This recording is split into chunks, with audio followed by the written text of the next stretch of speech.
Hello again, everybody. This is Craig Evans of Autism Hangout, and thank you for tuning into this Autism Hangout special report.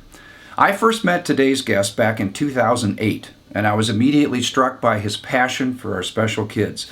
In fact, Tanner's dad quickly became my reference point as an example for an involved, active autism advocacy. Since then, Tanner's dad has continued his successful quest to make a difference in the lives of our special kids. And here today to tell us about his new position to help affect positive change on a local and regional level, Autism Hangout, please welcome today's guest, Tim Walsh. Tim, welcome. It's nice to see you. Thank you. Thank you for having me on, Craig. Tim, I've known you since 2008, and one of the things that struck me is how much love you have for Tanner and how you're trying to make a difference in his life. For those people that don't know you, can you give us about 30 seconds as to Tanner and your situation? Basically, my name's Tim Walsh, and I have a connection to every area of the autism spectrum.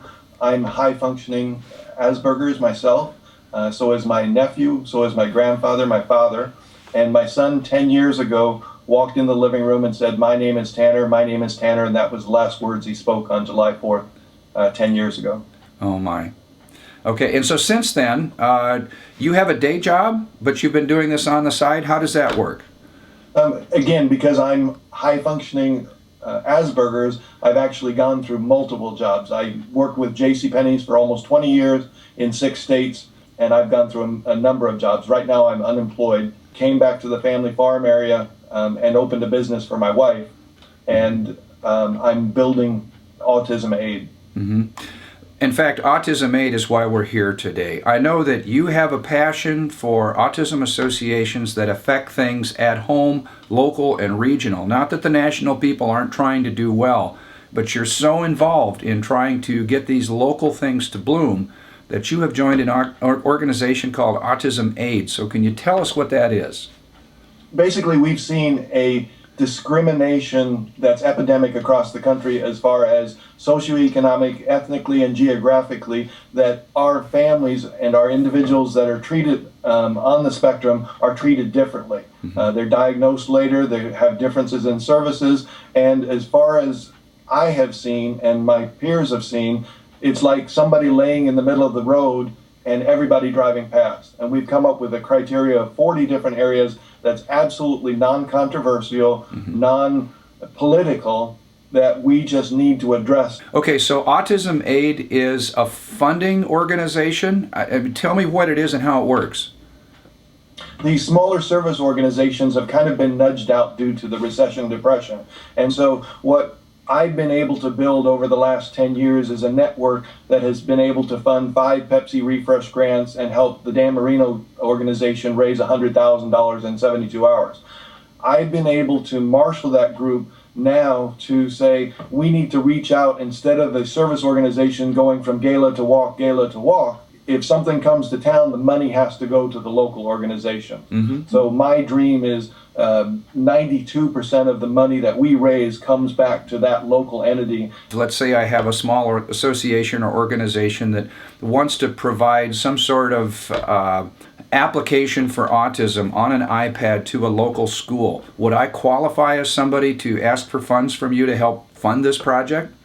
We're looking for established 501c3 organizations, and we're looking for those organizations that are viewed as sustainable at this point.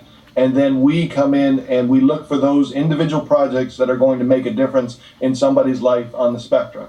And so everybody is eligible to talk to me and visit with me. Mm-hmm. And it's a 2-step process in the fact that an organization becomes a partner organization, as far as the vetting process, going through seeing that they're legitimate, mm-hmm. and then they go through a application process which says what sort of projects they would like to fund. Mm-hmm. Okay, now you said you had 40-some criteria for programs that you would fund. Can you briefly talk about some of those so I can see if I would qualify?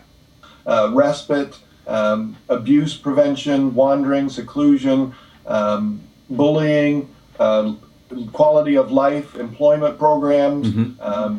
Anti-discrimination programs. We're pretty much staying away from the awareness type or advocacy or research programs, but the programs that, as far as ABA therapy, things that really can make a difference in that $3.5 to $5 million over a lifetime, we know we can reduce that. What about something like apps for autism? Yes, absolutely. That we see that as I go to churches and service organizations and do speeches about 3-week benefits, where I say pick a project, pick a date, pick a family, say a prayer, get it done. And the apps are something that, years past, that would have been a $25,000 piece of equipment, right, where now we can do it for under $1,500. So yes, that's something that we're looking at. You don't have the funds to reach hundreds of thousands of people like perhaps some of the national organizations, but local and regional organizations that have people in their community that have needs, be it something like ABA or an education or even a respite, these are the things that you consider for funding. Absolutely, that we're looking to build a national coalition of the service organization, share best practices, and again, we're scalable, take them to a national level. If it's an organization such as Aid for Autistic Children that does a one-time debt forgiveness and then debt counseling, that's a program that we could take to a national level. Mm-hmm. How does somebody get in touch with you? And tell me again briefly about the application process. Getting in touch with us is very easy. I'm prolific on Twitter as Tanner's dad.